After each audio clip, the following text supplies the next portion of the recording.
Selamat beraktivitas dan semoga semuanya dalam keadaan sehat walafiat. Semoga dapat terhibur. Terima kasih. Sebelumnya kami mengingatkan untuk mendengarkan episode sebelumnya agar dapat lebih memahami alur ceritanya. Wang Lin bisa merasakan angin kencang yang mencerminkan wajahnya. Jelas bahwa setelah melahap semua inti, tidak hanya tubuh binatang nyamuk itu yang menjadi lebih besar, tetapi kecepatannya juga meningkat.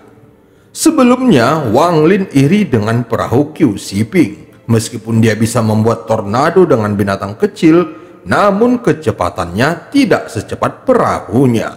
Tetapi sekarang, dia memiliki binatang nyamuk sebagai tunggangannya. Dia bahkan lebih cepat dari perahu milik Qiu Xiping.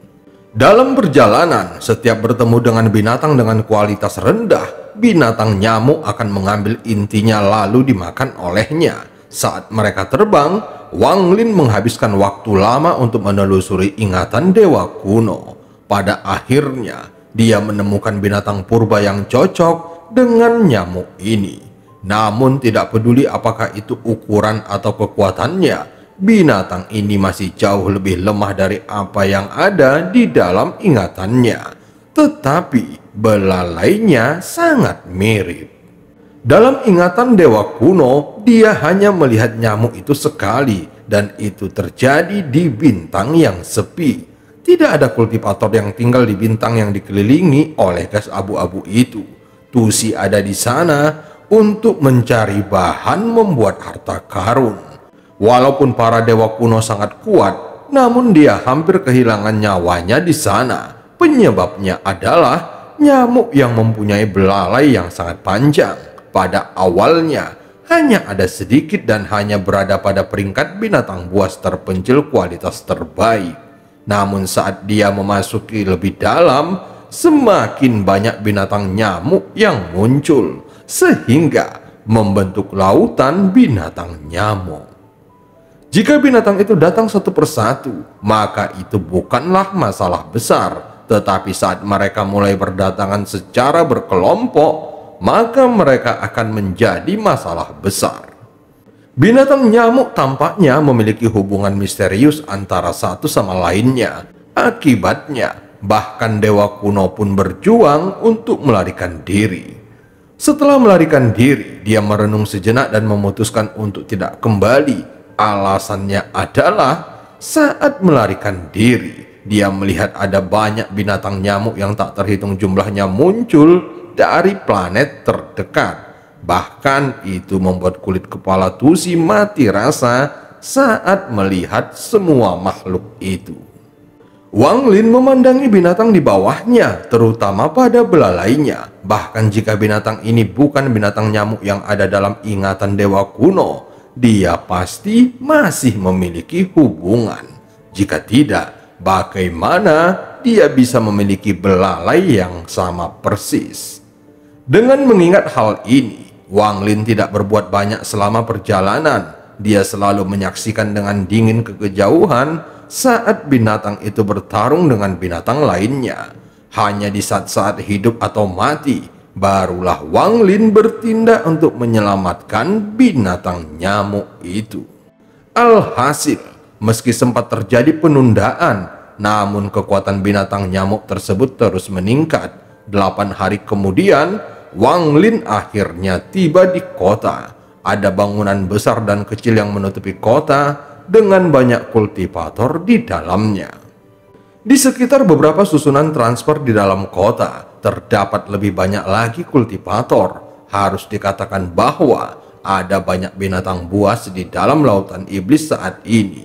Hanya mereka yang telah mencapai tingkat kultivasi tertentu atau mereka yang berpergian dalam kelompok kecil yang beranggotakan 3 hingga 5 orang yang berani keluar dari kota.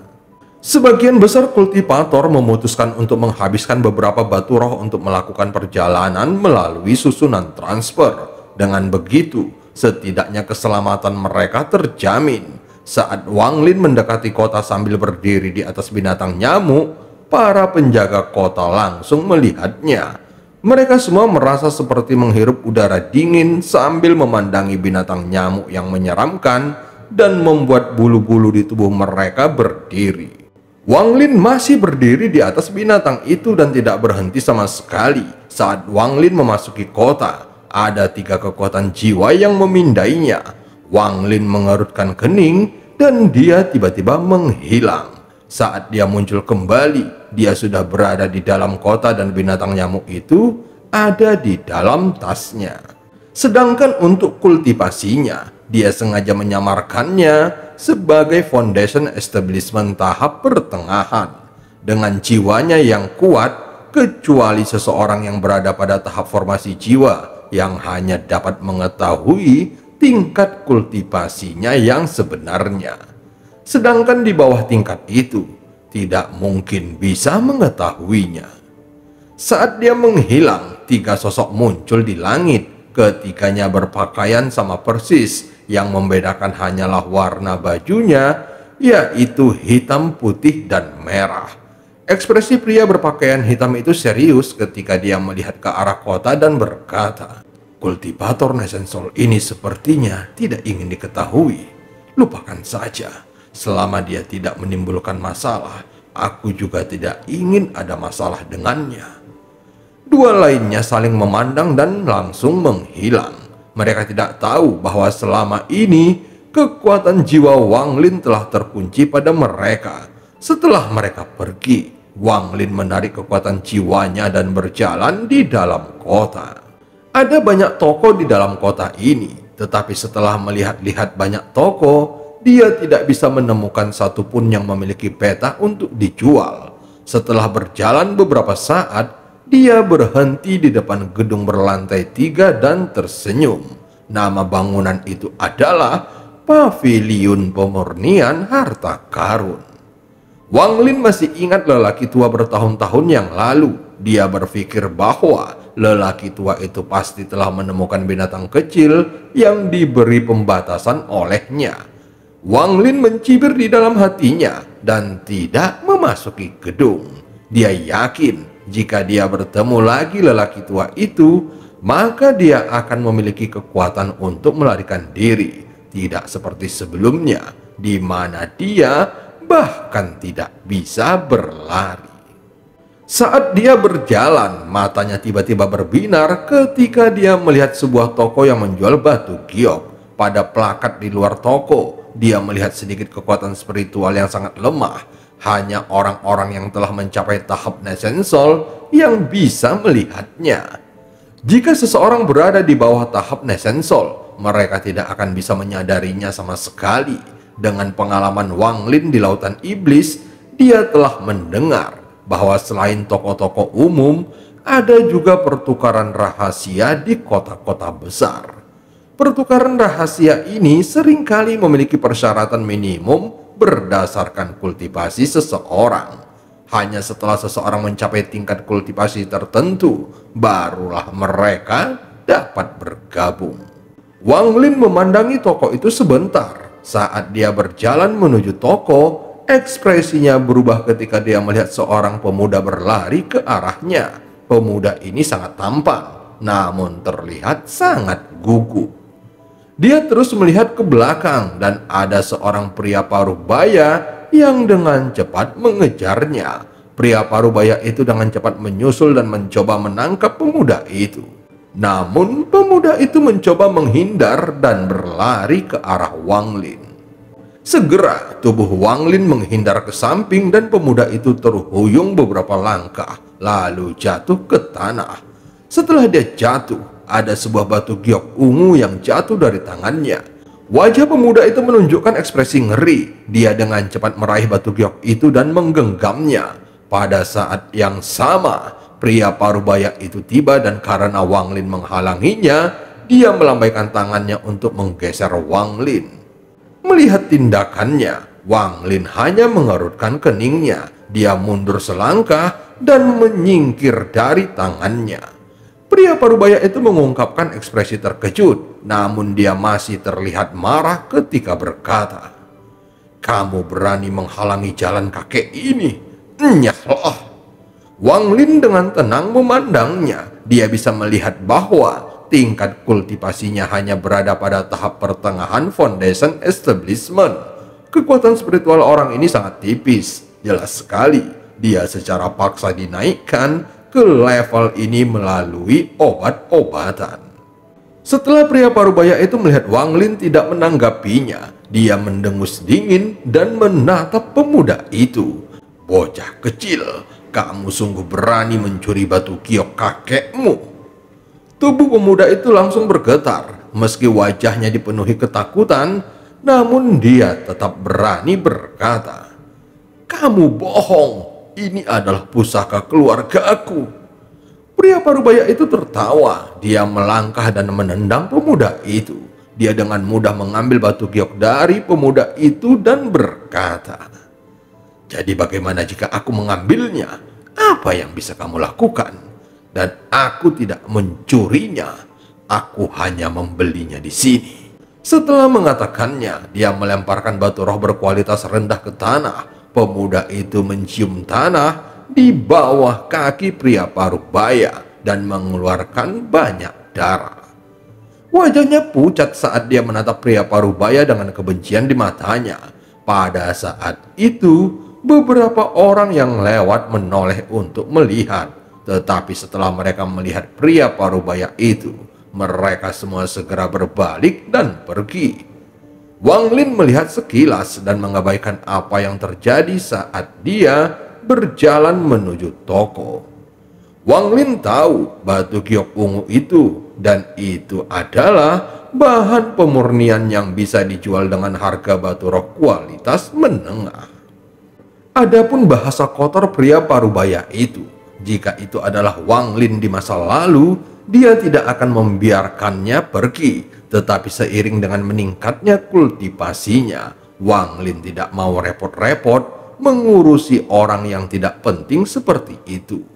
Meski dia tidak ingin membuat masalah dengan pria parubaya, namun dia ingin membuat masalah dengan Wang Lin. Setelah mengambil batu giok ungu, pria parubaya itu merasa lebih sombong. Dia segera berbalik dan melihat Wang Lin yang pergi. "Sebelumnya, aku menyuruhmu enyahlah, bukan berjalan." Saat berbicara, dia berjalan ke depan dan melambaikan tangan kanannya untuk membanting kepala Wang Lin. Seketika, Wang Lin berhenti dan berbalik. Dia memelototi pria parubaya itu, dan tangan pria parubaya itu segera berhenti ketika dia melihat cahaya yang menyilaukan. Seketika, dahinya langsung dipenuhi dengan keringat dingin. "Nyala." Suara Wang Lin tenang saat dia berbalik untuk pergi. Pada saat yang sama, ada orang tua yang keluar dari salah satu toko. Namun orang tua itu hanya memandang Wang Lin sekali dan tidak melihatnya lagi. Sementara itu, wajah pria parubaya itu tampak pucat. Dia melihat ke sekeliling dan sudah banyak orang berkumpul sekarang. Dia mengatupkan giginya dan menampar tas penyimpanannya. Segera pedang keluar dan dia berteriak, "Pergi!" Pedang terbang itu secepat kilat, dan karena jaraknya sangat pendek, pedang itu langsung sampai di hadapan Wang Lin. Namun tepat sebelum pedang terbang itu mencapai Wang Lin, anehnya pedang itu patah menjadi dua dan jatuh ke tanah. Wang Lin segera berbalik. Kali ini dia memutuskan untuk membunuhnya. Dia melambaikan tangannya. Terlihat sebuah pembatasan dengan cepat ditembakkan dan mendarat di dahi pria parubaya itu. Tubuh pria parubaya itu bergetar ketika dia mengeluarkan jeritan yang menyedihkan. Saat berikutnya, tubuhnya berubah menjadi genangan darah yang menyisakan tas penyimpanannya dan batu giok ungu. Pemuda sebelumnya menatap batu giok ungu itu. Dia dengan cepat mengambilnya dari dalam genangan darah. Lalu dengan hati-hati memandang Wang Lin sebentar dan segera melarikan diri. Orang-orang di sekitarnya mengungkapkan ekspresi kaget dan segera meninggalkan lokasi. Orang tua itu juga mengerutkan kening saat melihat adegan barusan. Adapun Wang Lin, dia terus berjalan dan menuju ke toko lagi. "Toko ini tidak dibuka untuk umum. Aku ingin meminta rekan kultivator untuk pergi." Wajah Wang Lin langsung tenggelam. Dia menunjuk pada energi spiritual yang samar-samar ada di plakat itu dan bertanya, "Jika tidak dibuka untuk umum, mengapa tanda ini ada di sini?" Orang tua itu tercengang ketika mendengarnya sehingga ekspresinya berubah menjadi hormat. "Maafkan aku senior, silahkan masuk ke dalam dan kita akan berbicara." Setelah memasuki toko, lelaki tua itu memasang ekspresi aneh. Dia segera menghela nafas dan berkata, "Senior, pertukaran di sini hanya akan dibuka dalam 3 hari. Junior menyarankanmu meninggalkan kota secepat mungkin." Wang Lin dengan tenang bertanya, "Apakah orang yang baru saja kubunuh memiliki latar belakang yang kuat?" Orang tua itu ragu-ragu sejenak. Dia mengangguk dan tidak berkata apa-apa lagi. Pada saat yang bersamaan, ada kekuatan yang kuat tiba-tiba menyapu kota dari sisi timur dan terdengar suara yang bergema di udara. "Penjahat yang membunuh muridku, keluarlah sekarang." Ekspresi wajah lelaki tua itu tiba-tiba berubah. Dia memandang Wang Lin dengan ekspresi memohon. "Senior, mohon kasihanilah orang tua ini dan pergilah. Jika orang itu menyalahkanku, aku benar-benar tidak sanggup menanggungnya. Selain itu, semua token untuk pertukaran ini telah kuberikan. Jadi meskipun senior kembali dalam 3 hari, aksesmu tetap akan ditolak." Wang Lin berdiri dan dengan tenang bertanya, "Apakah orang yang baru saja mengirimkan pesan itu memiliki token?" Orang tua itu tertegun dan tanpa sadar mengangguk. Ketika dia sadar kembali, ekspresinya langsung berubah. Tetapi ketika dia melihat Wang Lin, dia sudah pergi. Di langit di atas kota, melayang seorang pria botak yang menjulang tinggi dengan seekor ular piton raksasa melilit tubuhnya. Dia memiliki alis tebal, mata besar, wajah garang, dan ekspresi yang menakutkan. Di tubuhnya, dia membawa deretan tas berisi, dan masing-masing tas tersebut memancarkan gelombang tekanan dari kekuatan spiritual di dalamnya. Orang ini adalah salah satu penjaga kota Lianmo. Dia awalnya mengikuti pelatihan pintu tertutup, tetapi setelah dia melihat darah jiwa muridnya menghilang, dia menjadi marah. Sehingga dia keluar dari pelatihan tertutup dan mengirimkan pesan itu untuk mencoba menemukan pembunuhnya. Untuk mencegah si pembunuh melarikan diri, dia mengirim orang untuk memblokir gerbang kota. Dia juga mendapatkan gambaran tentang pembunuhnya dari para saksi. Jadi dia menyebarkan kekuatan jiwanya untuk mencarinya di seluruh kota. Namun semakin dia mencari, dia menjadi semakin ragu. Dia sudah mencari di seluruh kota beberapa kali, tetapi orang yang dicarinya sepertinya telah menghilang begitu saja. Dia bahkan telah mencari di toko rahasia, tetapi masih tidak dapat menemukan orang itu. Jadi karena marah, dia mengirimkan pesan dengan kekuatan jiwanya. Dari sudut pandangnya, orang itu pasti menggunakan teknik rahasia untuk melarikan diri.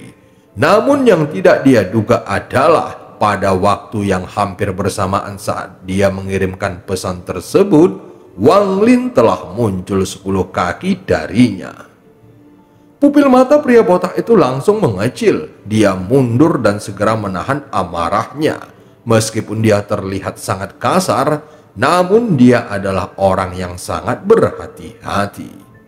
Melihat Wang Lin muncul dengan berteleportasi dan fakta bahwa dia tidak dapat menemukannya setelah melakukan banyak pemindaian di kota, dia sampai pada satu kesimpulan bahwa Wang Lin bukan hanya seorang kultivator Nesensol, tetapi dia juga memiliki tingkat kultivasi yang lebih tinggi darinya. Setelah Wang Lin muncul, dia tidak mengucapkan sepatah kata pun lagi. Dia segera menampar tas penyimpanannya dan mengeluarkan bendera pembatasannya. Seketika, cahaya dingin melintas di matanya saat dia berteriak, "Menyebar!" Pembatasan segera bergerak dan mulai menyebar dengan cepat, menutupi langit. Dalam beberapa saat, seluruh kota ditutupi oleh bendera pembatasan dan membuat seluruh kota menjadi sangat gelap. Ekspresi pria botak itu berubah dan dia mengerang di dalam hatinya. Dia segera membuka tasnya dan melepaskan kawanan serangga dan langsung berkumpul mengelilinginya. Pada saat yang sama, dia dengan cepat berkata, "Rekan kultivator, ini adalah kesalahpahaman." Wang Lin memandanginya dengan mendengus dingin. Dia segera mengarahkan jarinya ke pria botak dan 9 naga hitam yang dibentuk oleh bendera pembatasan, langsung ke tempat pria botak berada. Pada saat yang sama, Wang Lin menampar tasnya dan cermin perunggu muncul di tangannya. Dia mengangkat cermin yang memancarkan sinar cahaya hijau. 9 naga itu datang dari arah yang berbeda. Adapun serangga yang mengelilingi pria botak itu hancur seketika saat menyentuh naga. Pria botak itu merasa ngeri dengan kultivasi Nesensol tahap awalnya. Dia merasa seperti akan mati. Dia berpikir sejenak, lalu dengan cepat menggigit ujung lidahnya dan mengeluarkan darahnya. Tubuhnya bersinar merah darah saat dia dengan cepat mundur. Dia sadar bahwa jika dia tetap berada di bawah kendali harta karun Wang Lin, dia tidak akan memiliki peluang untuk menang. Satu-satunya pilihan yang dia miliki adalah segera meninggalkan jangkauan harta karun ini dan bertarung di luarnya. Melihat bahwa dia akan keluar dari kegelapan, cahaya dingin langsung melintas di mata Wang Lin. Saat berikutnya, 9 naga yang dibentuk oleh pembatasan langsung datang ke arahnya dari segala arah. Wang Lin sudah tahu bahwa pria botak itu akan melakukan hal ini. Jadi cermin perunggu di atas kepalanya langsung mengeluarkan sinar cahaya hijau yang menutupinya. Sosok pria botak itu tidak bisa menahan diri untuk berhenti sejenak. Dan pada saat yang sama, 9 naga mendarat di atasnya. Di saat krisis ini, pria botak itu membuka mulutnya dan mengeluarkan trisula. Dia berputar dengan trisulanya dan 9 naga itu hancur. Namun karena itu, dia tidak bisa bergerak untuk sementara waktu.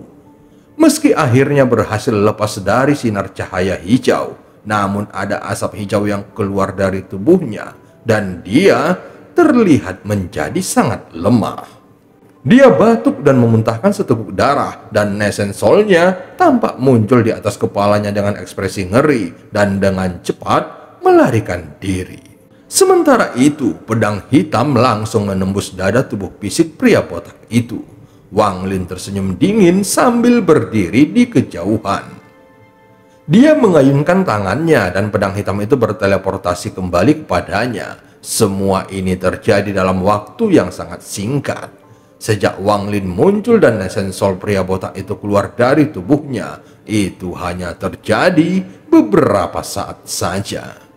Pada saat ini, ekspresi semua kultivator Nesensol yang menyaksikan pertempuran ini langsung berubah. 3 penjaga kota lainnya dengan cepat terbang keluar, namun mereka tidak berani memasuki kegelapan, melainkan berdiri di luarnya dan siap membantu Nesensol milik teman mereka. Nesensol pria botak itu lari dengan cepat dan dipenuhi ekspresi ngeri. Dia melihat ketiga temannya dan tahu bahwa jika dia bisa menemui mereka, maka dia akan selamat. Dia tidak pernah berpikir bahwa dia akan membuat marah monster yang akan menyerangnya tanpa mendengarkannya. Dia lupa bahwa dia sedang mencoba untuk membalaskan dendam muridnya sendiri dan menjadi ragu-ragu setelah mengetahui bahwa Wang Lin juga seorang kultivator Nesensol. Jika Wang Lin lebih lemah, mungkin pria botak itu akan membunuhnya secara brutal tanpa sepatah kata pun. Melihat bahwa dia akan keluar dari kegelapan, dia menunjukkan ekspresi gembira. Namun ketika temannya tiba-tiba mengungkapkan ekspresi terkejut saat melihat ada seekor binatang yang menyerang ke arahnya. Pria botak itu langsung tertegun, tetapi tiba-tiba dia merasakan hembusan angin yang sangat besar. Dia tanpa sadar mengangkat kepalanya dan melihat seekor binatang muncul di atasnya. Bagian yang paling mencolok dari binatang ini adalah belalainya yang tampak menyeramkan dan berbahaya.